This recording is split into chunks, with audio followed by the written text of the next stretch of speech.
Hello, everybody. Welcome to our third session in the Faded Memories Symposium Series, a series of talks held in conjunction with the Faded Memories exhibition, both the exhibition, the art exhibition, the artwork of Eric Dean Spruth, and the symposium series explore concepts around art and memory, both memory retention and memory loss, as well as the healthful benefits of art making, creativity, and the healthful, enriching benefits of arts and cultural enrichment altogether.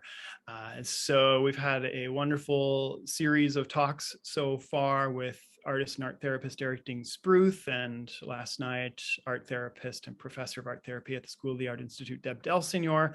And I'm really excited for this third event in our series. Excited to be joined by Jon Kay.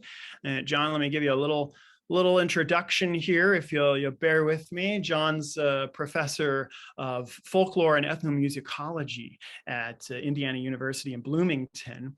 Jon's also the director of the Traditional Arts Indiana at IU's Cook Center for Public Arts and Humanities. And Jon, I met you only just a few months ago during a pandemic through a wonderful initiative, the Lifelong Arts Indiana initiative through the Indiana Arts Commission program to empower teaching artists all around Indiana to foster creative experiences for older adults. And I know that's certainly an aspect that's near and dear to both of us. And so this is why I'm really excited to have you here for this presentation to share with us the life story, art, and later life, which I think is a bit related to a book you have coming out. Is that right, Jon?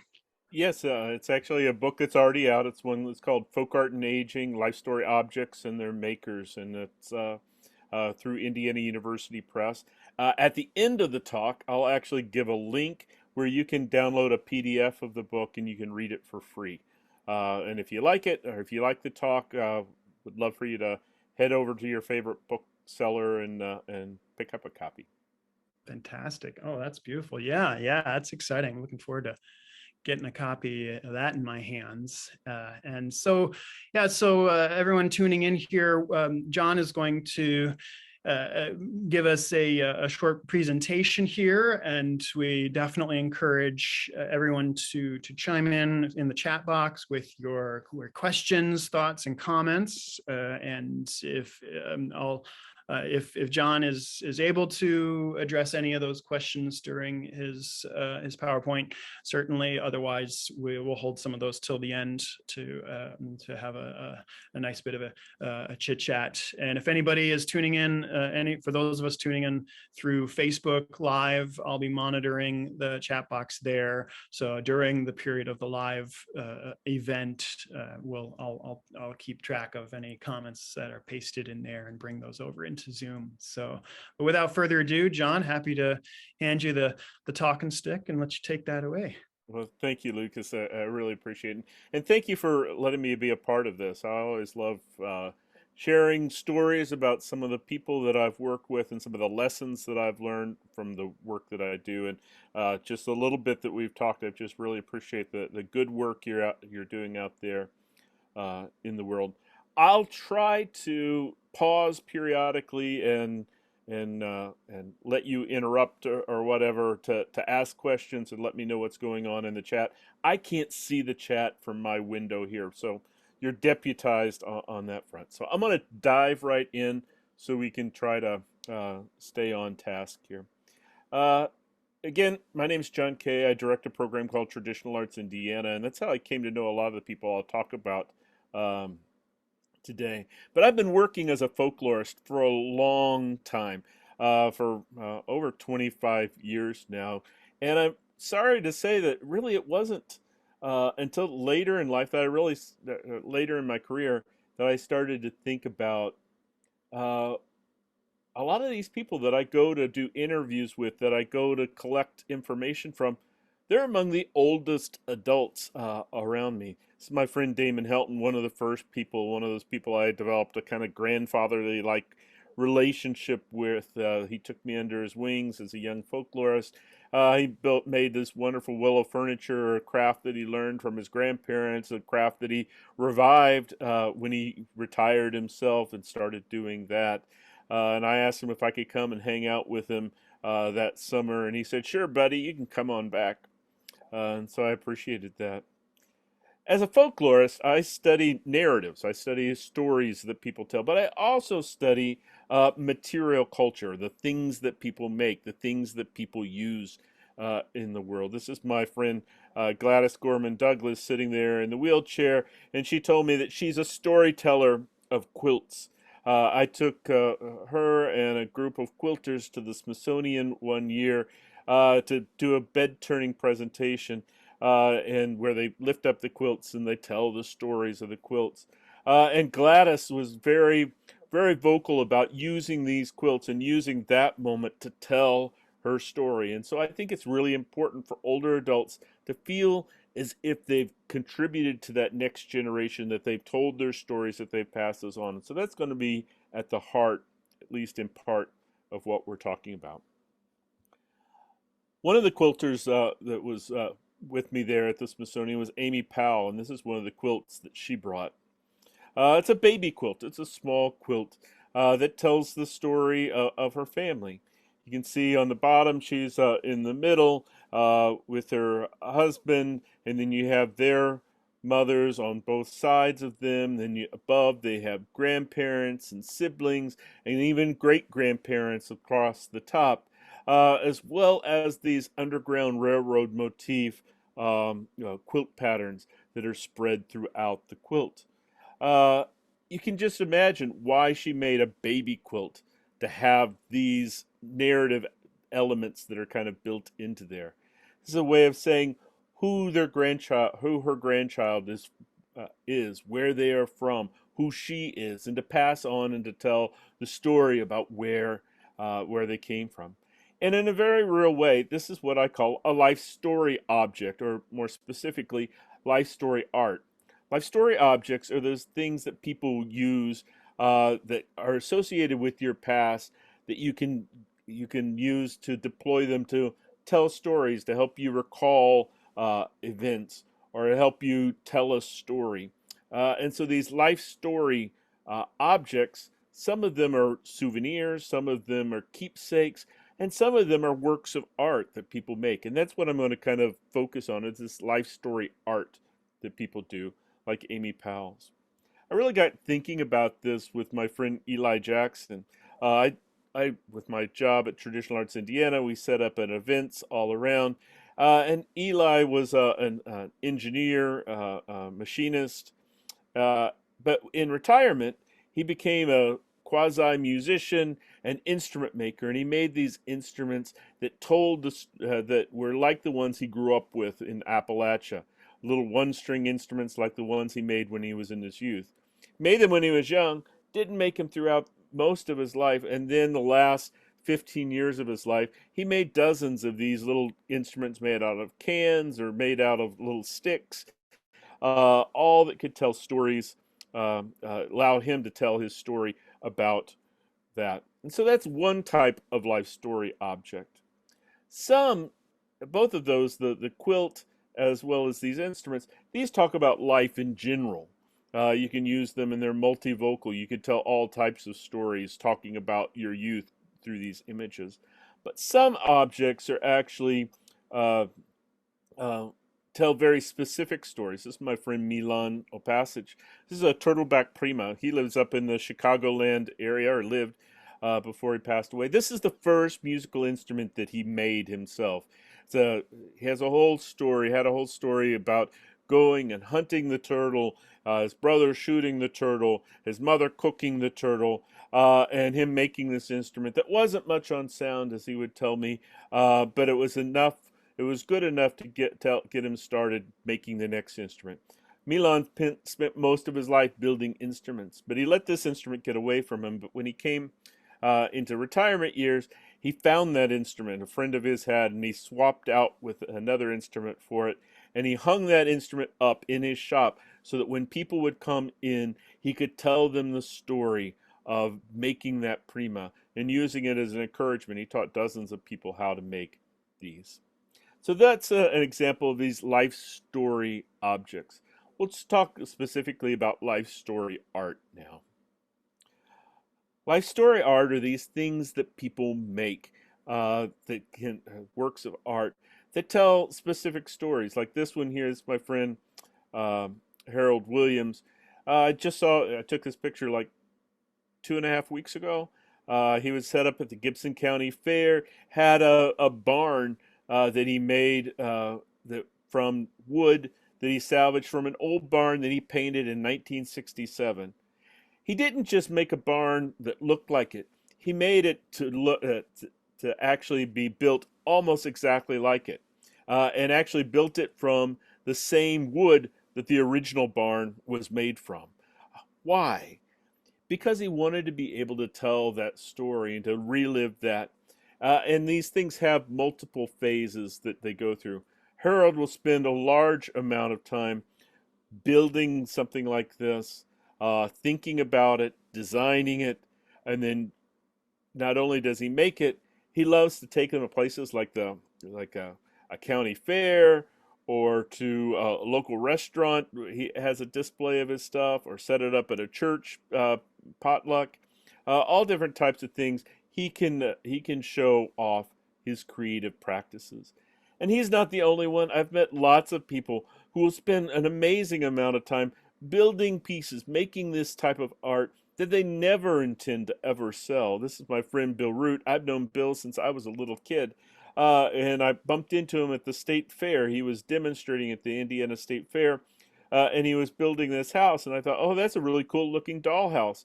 And he said, this is the house that I grew up in. And he built this house totally from memory, he told me. He didn't have any measured, but he could think back room by room. What was in each room? What did it look like? He could have these all of these memories, and he didn't stop with just building the house. He went in and he actually arranged the artwork on the walls. He put in the furniture, and he would do this. You could even see in his room, he's got his boots thrown on the floor like he used to do, and he had some of his favorite books set up there as well. So why? Why do people do this? Why do people engage in making these objects that are very personal, that take up hours and hours and hours of time, and then proceed to take them places and to display them and to show them and to share them with people? And that's what my talk is going to be about today. I first started thinking about life story, the connection between stories and these life story objects, when I met my friend John Schoolman. John lived to be 100 years old, and he was artistically active all throughout his retirement years. You can listen to him talk a little bit about his art. And he used to go out back here, brushy back here, and dig up some sticks and make little walking sticks, and that grew into it, and it kept growing, growing, growing. And those early ones didn't amount to much, and I threw a lot of those away, but I have a lot of them now. I enjoy it. I enjoy for other people to enjoy them. It's a lot of fun. I go out on an old country road where they cut and made a stiff bank, and he used to go out back here, brushy back here. I'll stop there. As you can tell, John, he enjoyed making these walking sticks. When he passed away, his grandson asked me to go and photograph his walking sticks that were left in his home. I took over 1,500 photographs. I think there was probably over 1,000 walking sticks in his house, all brightly painted. Well, John, throughout his life, had always loved to hike and to walk in the woods, and always picked up a walking stick and he carried it with him. But it wasn't until after his wife passed away at age 70, he was 70, that he started trying to decorate his sticks. first with crayons and colored pencils, and finally got on to painting them with acrylic paint and wood burning them. And he came up with really beautiful images that we had put on these. And almost all of them were about memories.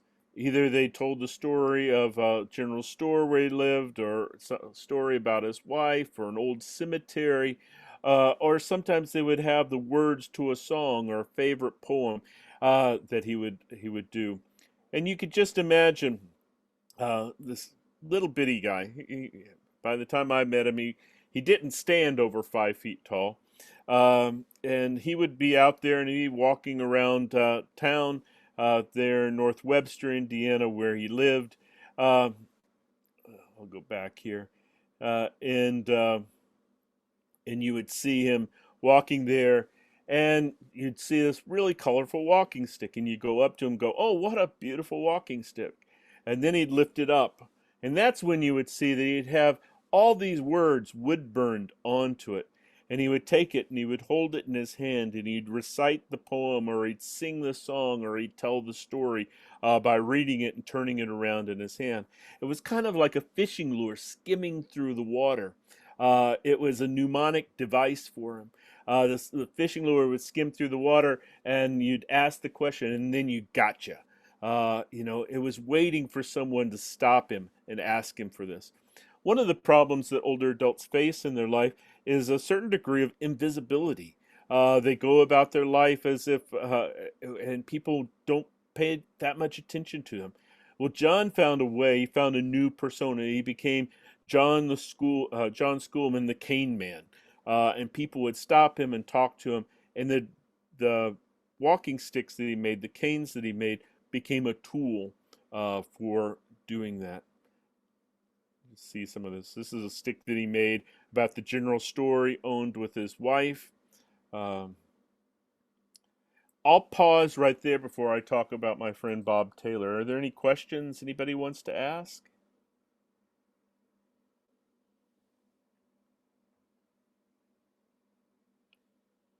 I'm not hearing any, so I'll keep going. This is my friend Bob Taylor. Bob's still with us, getting ready to do an exhibit with him. Someone's asking where the canes are now. He distributed several of them to his family. Some of the canes actually I was able to purchase and are at the Museum of Archaeology and Anthropology at Indiana University. I collected several of those myself, and then I donated them to the museum. And then most of them ended up in the family. Well, this is my friend Bob Taylor.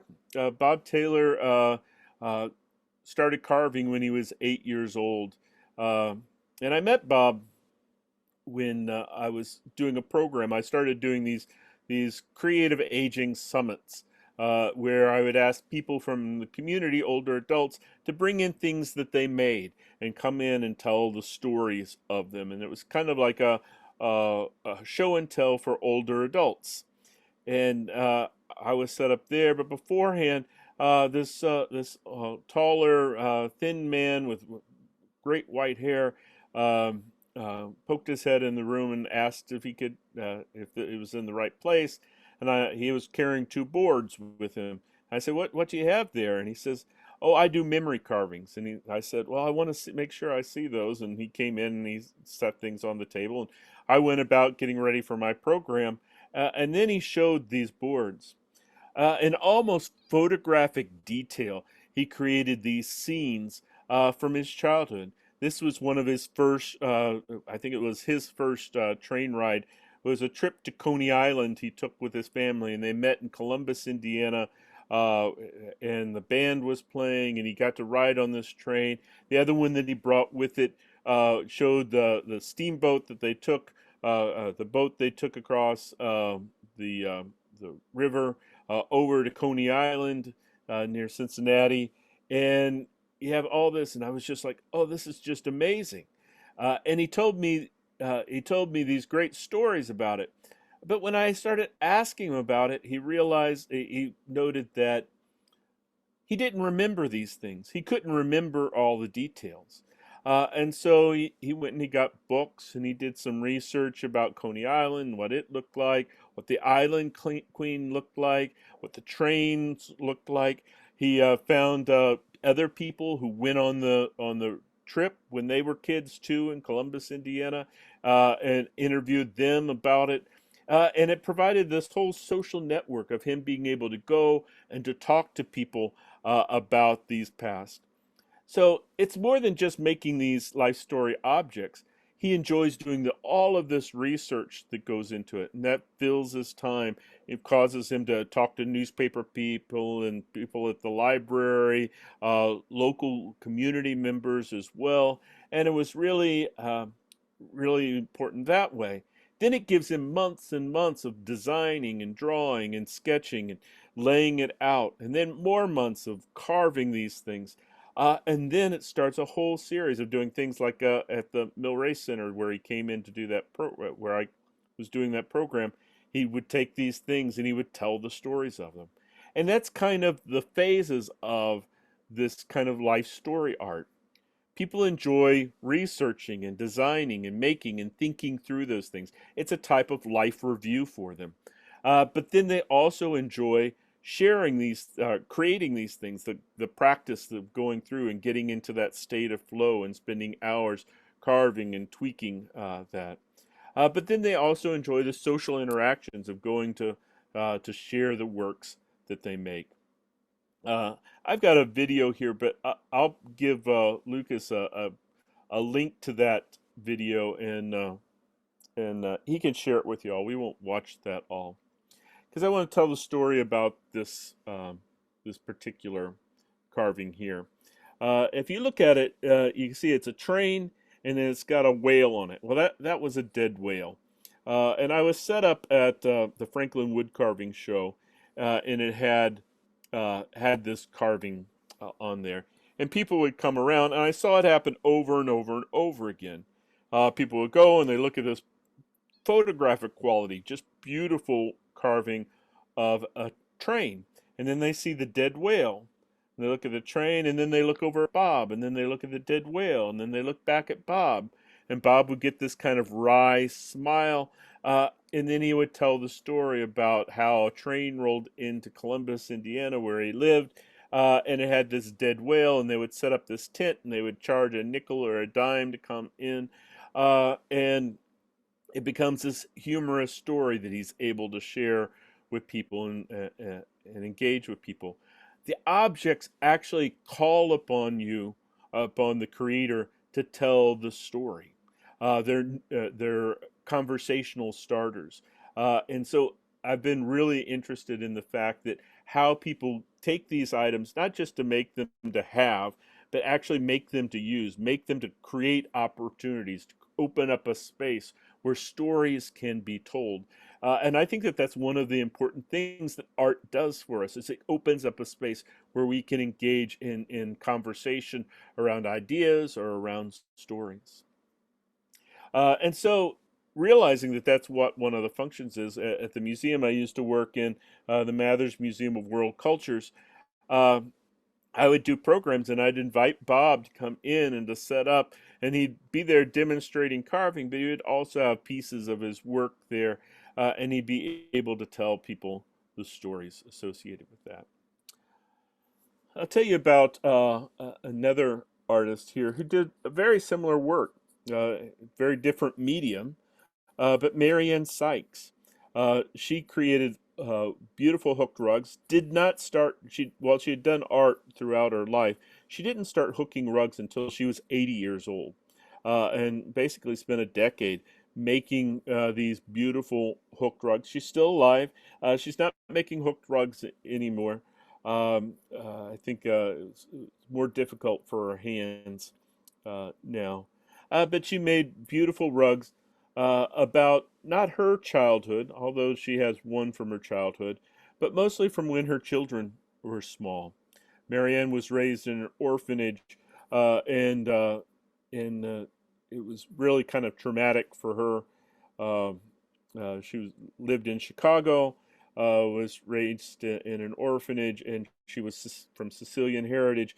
And the German Catholic nuns were very harsh with the Sicilian and Italian um, wards. And so she didn't have very many good things to say that. But she had one good memory that for 2 weeks she would be able to leave the orphanage and she would go to Little Italy there in Chicago, and she'd be able to be with her father. And they would spend time, and she'd talk about it being there was no air conditioning, no supermarket, no superhighway. And she just talked about how it was open and free and dirty, all the things that the orphanage wasn't. And so she created that, and so that was her first uh, memory art project that she did, life story art project. Uh, then she started creating these works that are very much about her her children's childhood. And here's one that's called "The Worst Snowstorm in Chicago." Uh, Listen to her tell the My story. son made a big igloo with his friend, and they had a little dog. They put it at the top, and it would run out the bottom. It was one of these little mousy dogs. They called him Mousy. And my daughter Barbara was selling 2 snowballs for 5 cents so they could throw. But kids were playing snowballs, hitting everybody, and there's the street. And the police were called several times for the igloo on the ground. The kids were noisy. That's where we lived. That's where I raised the kids. Right. These were cold water flats, they called them. So this was the one I owned with the red door. They were narrow buildings, 19 feet wide, 60 feet long. And you raised your kids. It was miserable. Very narrow steps, you know. So she showed me this. She had these hung up on the wall around her living room, and she'd sit there on the couch, and you'd sit there and you'd talk with her and eat these wonderful almond cookies that she made, and drink tea. And she'd show. She had these rugs up there, and she'd point to them and she'd tell the stories. And she was telling me the story of this one. And as you heard, she said, you know, the one with the red door, that's where we lived. And after she finished telling the story, I said, well, why did you paint your door red? And she goes, our door wasn't red. And I asked her, well, why did you hook the door red then in your picture here? She goes, oh, it makes it easy to tell. So these objects aren't just made to be seen or to be looked at. They're actually made to be narrated. They're basically much like Bob's. They're calling upon the story, but also they need to be made in such a way that you can edit them and to tell the kind of quintessential story. So you can see all the elements of that little vignette of a story that she wants to share with people. She wants to tell people where they live. She wants to talk about how rowdy her children were, which becomes a recurring theme. She talks about the neighbors and the conditions, but she also leaves out lots of things from this. She doesn't talk about the fact that she was not there, the fact that she was working in a diner, the fact that that she always leaves her husband out of all of her images because she always calls him she didn't care much for him. I won't say what she called him. But she had these all of these things. Here's another one that she created. Another wonderful image. You can see it's the same scene, but the kids have swapped out their snowballs and gloves for hula hoops and sparklers. It's the 4th of July, and she's telling the story of that. And you can see she would point out that her neighbor's there next to her, and she said, "I hooked the neighbor pretty," but she was not a pretty woman. She didn't like her neighbor.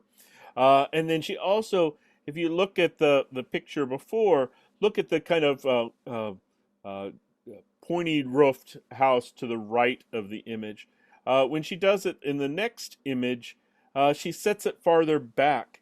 And I asked her, well, why did you change the streetscape? Why did you make it look different? And she said, I wanted to make sure it looked like a rocket ship that was getting ready to take off. It was the 4th of July with the sparklers and the fireworks, and she wanted it to look like a rocket ship. One of the issues that older adults face is often feelings of helplessness, feelings as if they can't do the things that they once could do. Uh, but with someone like Marianne, who's uses her imagination and her creativity, how could you be helpless? How could you have those feelings of helplessness if you can transform an ugly neighbor into a pretty neighbor? Be able to transform a very mundane house into a wonderful rocket ship. And so it exerts a certain amount of mastery to her as an artist and as a storyteller, which I think is important. Well, I'm going to tell you the story of one more person, and then we'll open it up. But I'll see, does anyone have anything? You can feel free to type it into the chat if you like. Any questions, or you can unmute, or if you have any for me, Lucas. Yeah, I mean, I have a whole slew and plethora of thoughts and comments to all this incredible content you're sharing here. I'll save a bunch for the end, but just real quick, I mean, one wonderful thought I had when you're describing the rugs of Marianne Sykes and her motivations and such, and that quote, the thing you said, I'm quoting you, where you say that it's art that's made to be narrated. So I love this idea containing narrative devices, the red door and such. And this makes me think, myself as an ancient art historian, makes me think that this is what artists have been doing for millennia, leveraging art as a tool for recording history, recording events, recording memories too, which may or may not be entirely in accordance with historical reality, and Exactly. teaching and learning. It's wonderful. Right. Right. And I think often when we're looking from the art historical point of view, we're looking at the art, we're placing it into a historical context, but sometimes we have to think about what that art was being used for, but also the things that led to its creation, the kind of context, what was that process that brought it into existence. Why did Marianne make rugs? Because there was a local rug hooking club. No, if there had been quilters group that she joined first, she probably would have done the same thing with quilts. If there had been, why did Bob Taylor do wood carvings? Because he grew up carving wood. Wood was instinctual for him, and there were local carving clubs he could go and he could share his work with. So the idea that there's stories to be told, there's art to be created, but they sit within a certain social and historical context is really important. So let me keep going. This last one here. This is my friend Gustav Potoff. We just lost Gus a couple of years ago. Gus lived in Columbus, Indiana, but he grew up on the island of Maluku, in Dutch Indonesian island, and he also was raised in an orphanage. And when he was 17, he aged out of the orphanage, and he joined the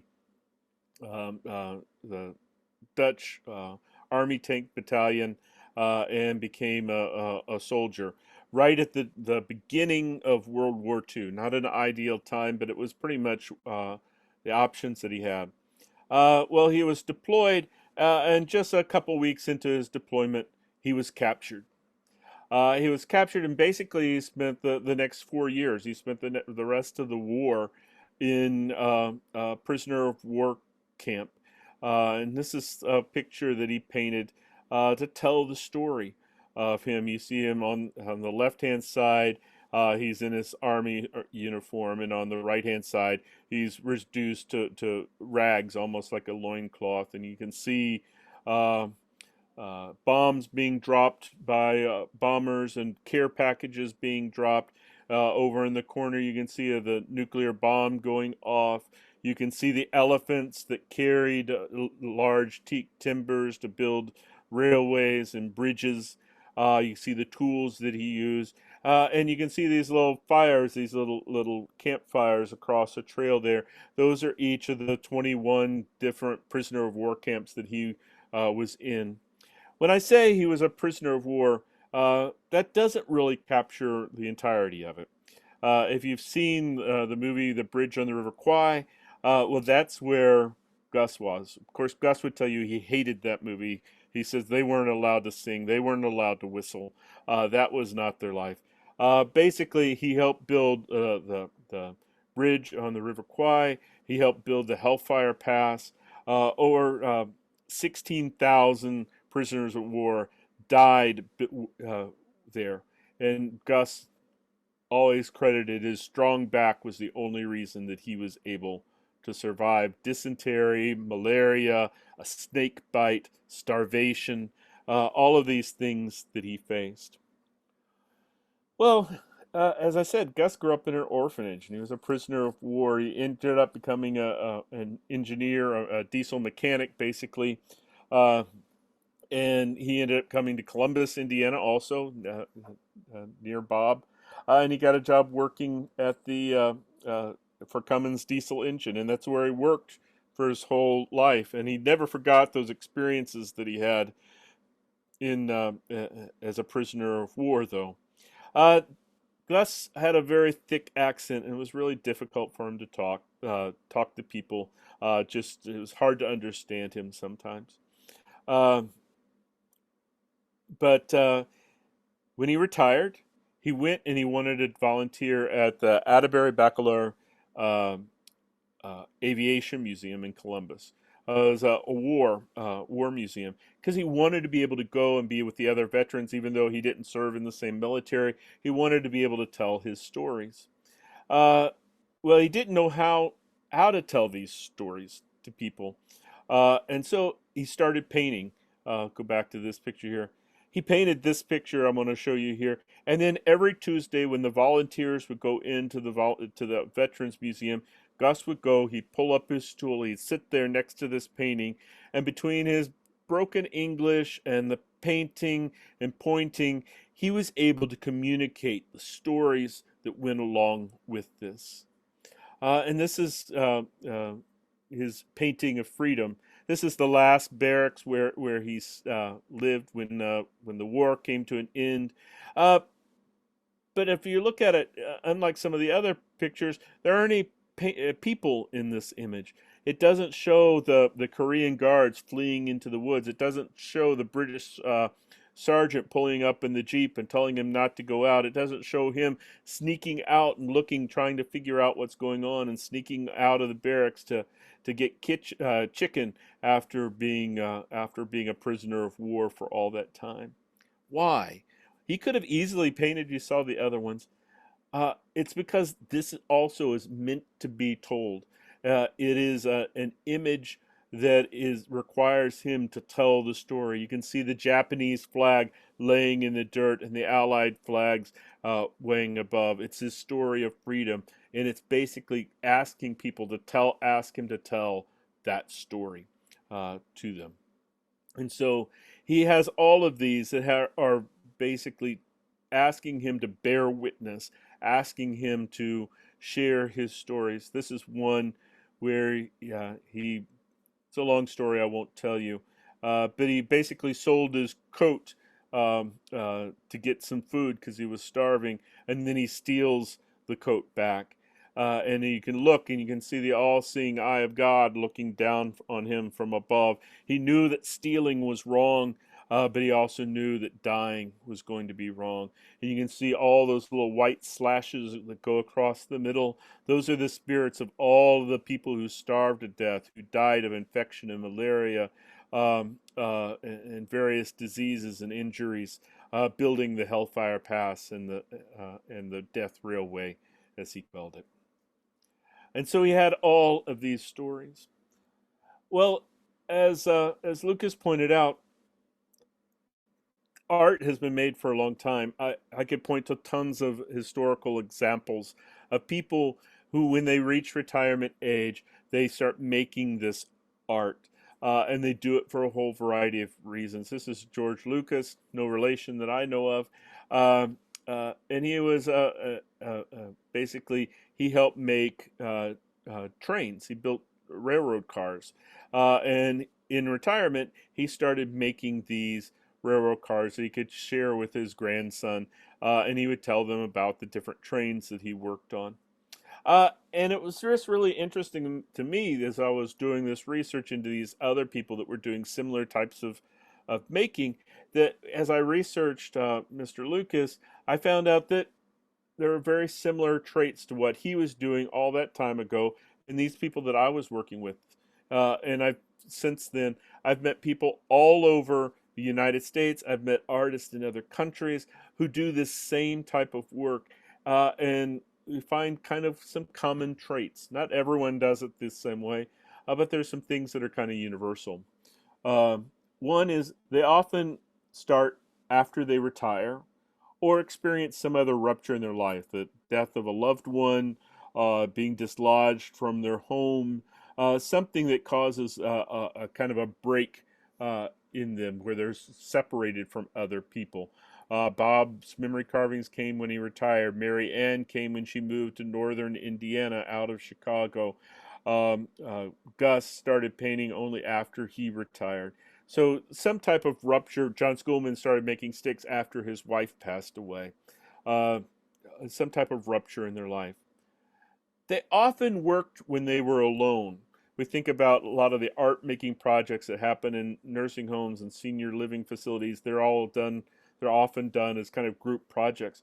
But almost all the people I worked with, they enjoyed sharing them with people in the public, but they very much worked when they were alone. They made things because they were alone. It helped the time to pass. They invested large amounts of time into designing and making their work. Mary Ann would spend a year sometimes drawing and sketching and laying out and hooking her rug. Bob would do the same.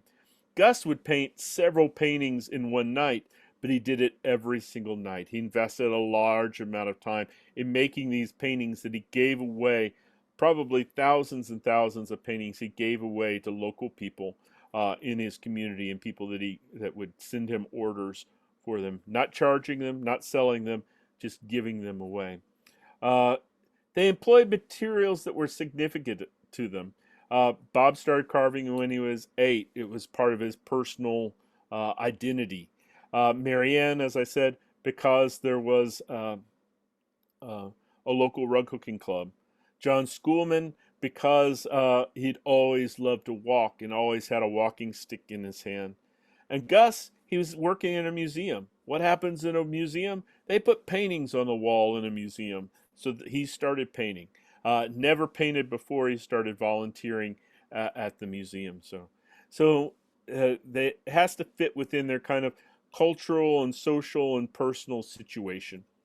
And then finally, all of them used their art to connect with other people. They weren't intended to be static pieces. They were pieces to be narrated, pieces to be shared, pieces to engage with the world around them. I could tell you more. I've been doing this same type of work, doing programs where we document the shelves in senior living communities that are outside people's doors. Often they're used to tell life stories. That's Gene Ship, and he decorates the shelf. How to tell a personal story about his life in the Army.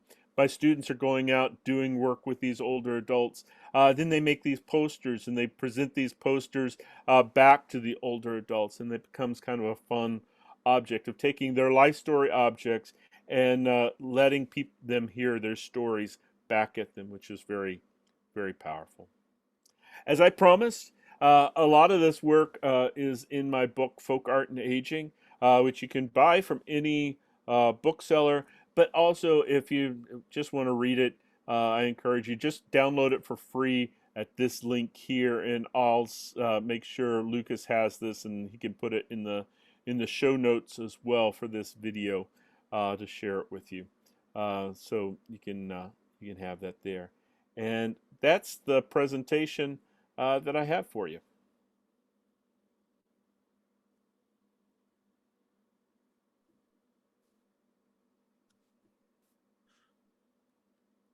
Thank you, John. Oh, this is really fascinating.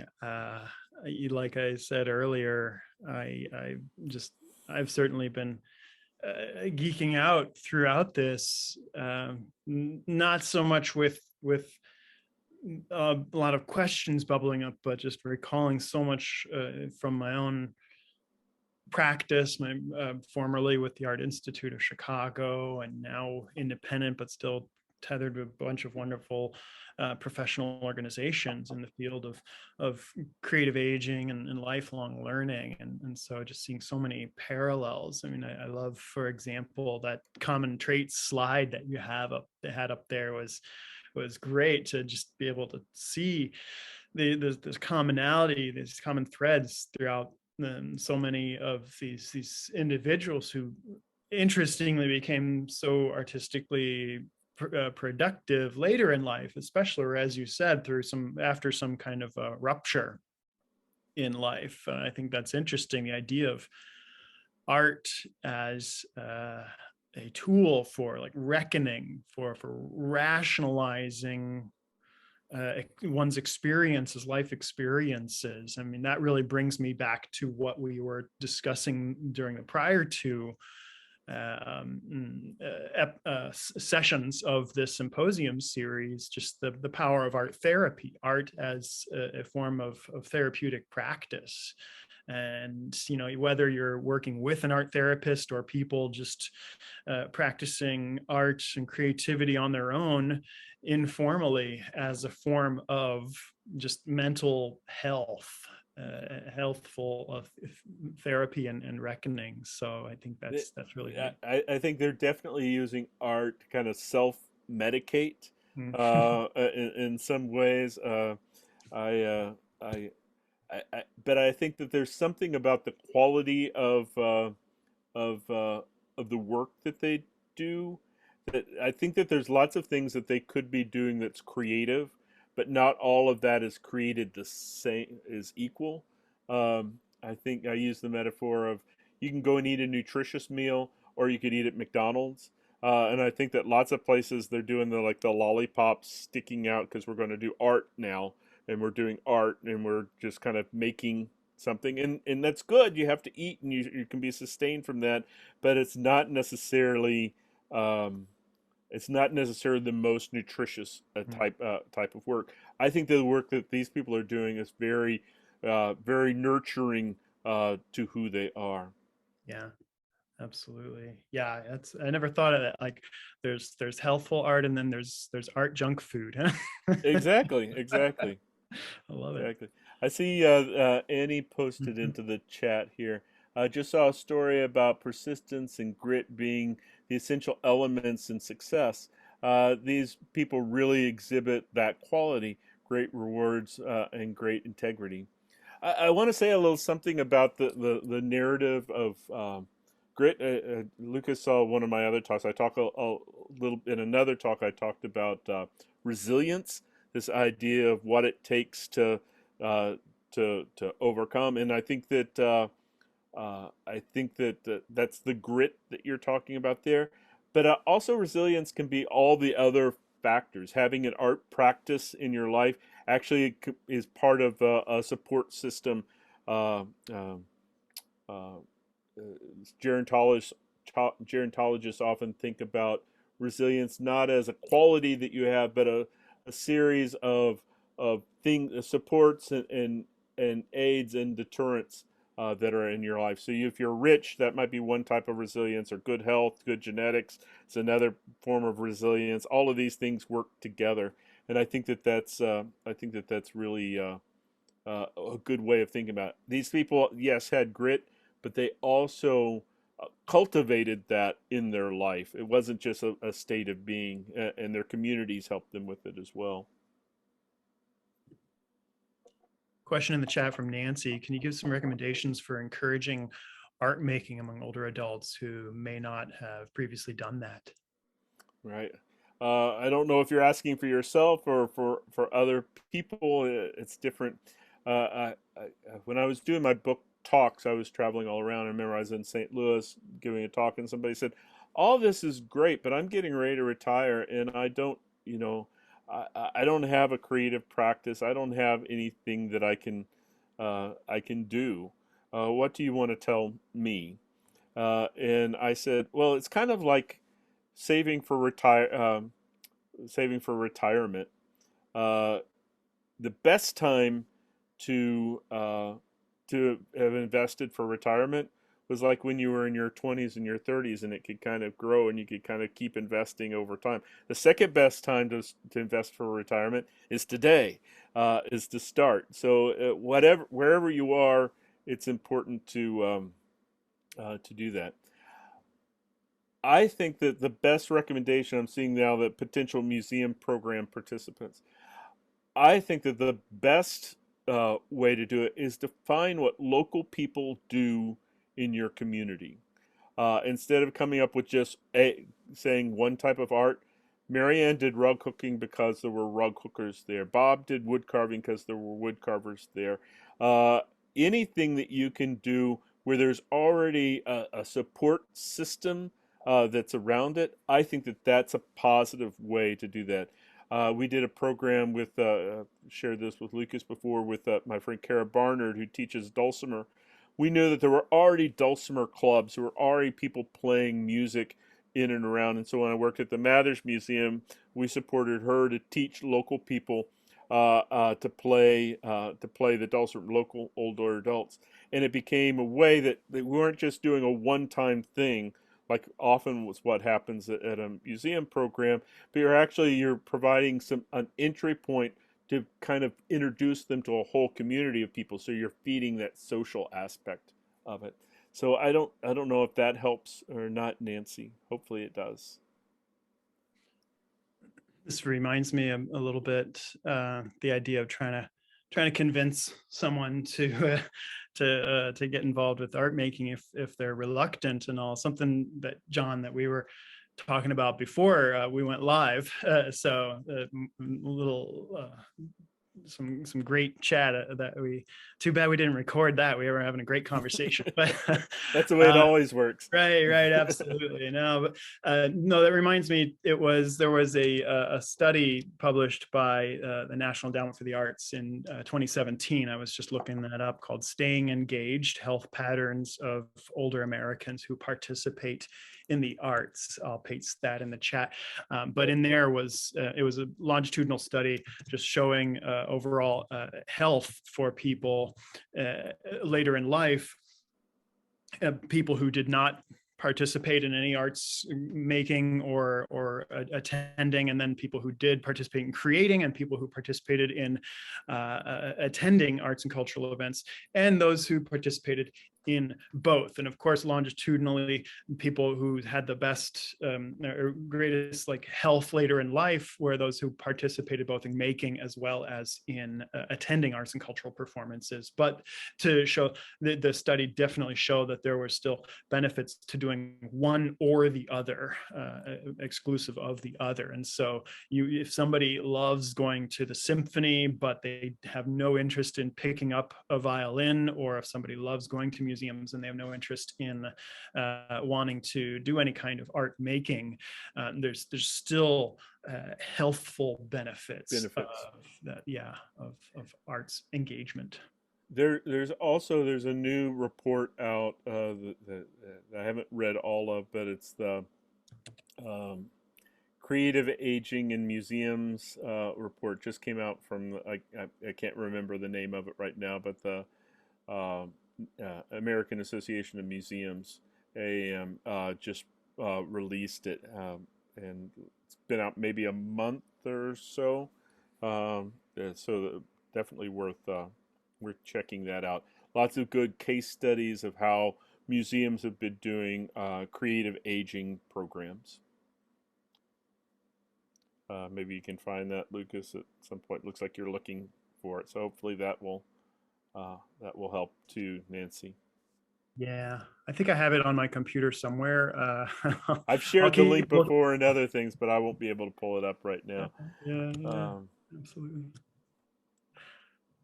Another interesting thought that I had earlier on, let me remind myself of what I was thinking.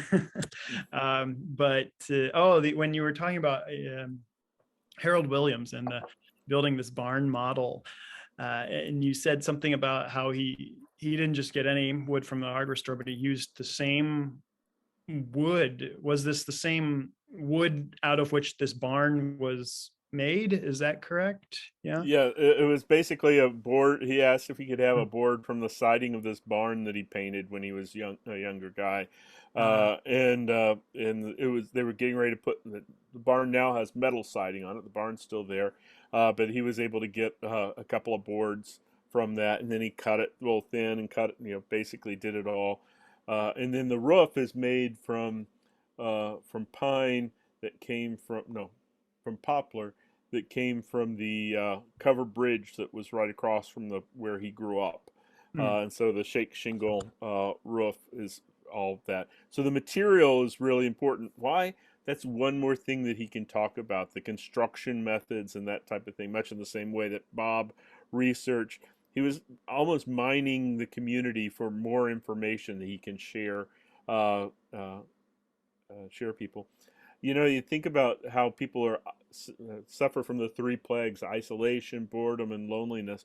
All of these people in one practice have found a way to fight isolation. They use their art to connect with other people. Boredom, they always have something to do.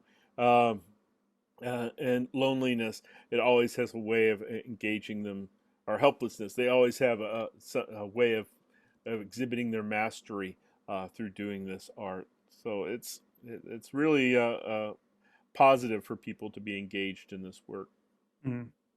Absolutely, yeah. And that one of my thoughts with Harold there was the idea. It's almost this sense of not only how art is a vehicle and a tool for telling stories and sparking memories, but almost as if there's kind of like the idea of that memory is retained within some physical material, like the power of substance. It's not just enough to remember something or to have an image of something, but to have a piece of something just makes it so much more profound. We're just probably going back to, I don't know, some 2 million year old instinct within us, a drive to just have this kind of concrete connection to something. Definitely, and almost all the people that I have done this work with, they make it to be remembered. It's this idea of creating something to leave behind, to share with the next generation. Harold very much, you ask why you make it. I hope that somebody someday, long after this barn is gone, will look at this thing and see how it was made and understand. And so there's very much that feeling that's going on there as well. Thanks, Ruby, for finding that link. That's good. I appreciate that. And that gets to the idea of generativity that I've talked about in my other talk that you were in. This idea of care and guiding that next generation, the idea of creating something, generating something, putting it out in order to make the world better in the future. And so I think there's very much that work that's happening among many of these older adults. Definitely. If only everyone had the outlook that we want to leave the world behind as a better place from the way we inherited it. Exactly. Yeah. And I think that the idea of inheritance, I think that older adults can play this really amazing link between the generations. There's a reason that you have this kind of grandparently instincts that kind of kick in. That people actually, if you think about them when they were young and they connected with grandparents, and now they're old and they're connecting with their grandchildren who will someday be grandparents, it's not unheard of for that to encompass 200 years of time of looking at 80 years here, 80 years of life, 80 years in the next. You're spanning lifetimes here. And so older adults, it's really impactful to think about the things that they want to crystallize and to share and to pass forward. For sure. And I'm just going to paste a link in the chat that you provided, John. Oh, to thank the you for book. that. If anybody didn't jot that down, then those of us who are joining the live Zoom have the benefit of getting that clickable link right there. So yeah, excellent. I think we're very much pushing up to the end of our hour. This flew by. And just one last thought I have here too is I think something we also touched on before we went live was I think of the gentleman who made all the walking sticks, John, and you had a quote up on there that he said, it keeps me busy. Keeps me going. Yeah, and I mean, you might think it sounds flippant, but I don't want to discount that. The idea of later in life, especially, I see with so much of the lifelong learning that I do in my practice, especially also including individuals with cognitive impairment and with dementia and Alzheimer's, and as you said, like older adults may so often feel ignored and invisible, but this provides them the sense of agency to be authoritative in the production of something and the meaning of something, and so yeah, whether it's through creativity and artistic engagement, this idea of agency, what they do really has an effect and has a causality and meaning through that sense. So coming full circle around to art as therapy. Definitely. And the fact that for all of these people I've talked about, the art was not just something that they did, it actually became a kind of a self-defining practice. Bob does memory carvings. That's what he's known for.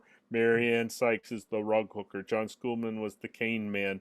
Gus Potoff, I mean, he was a celebrity with his paintings.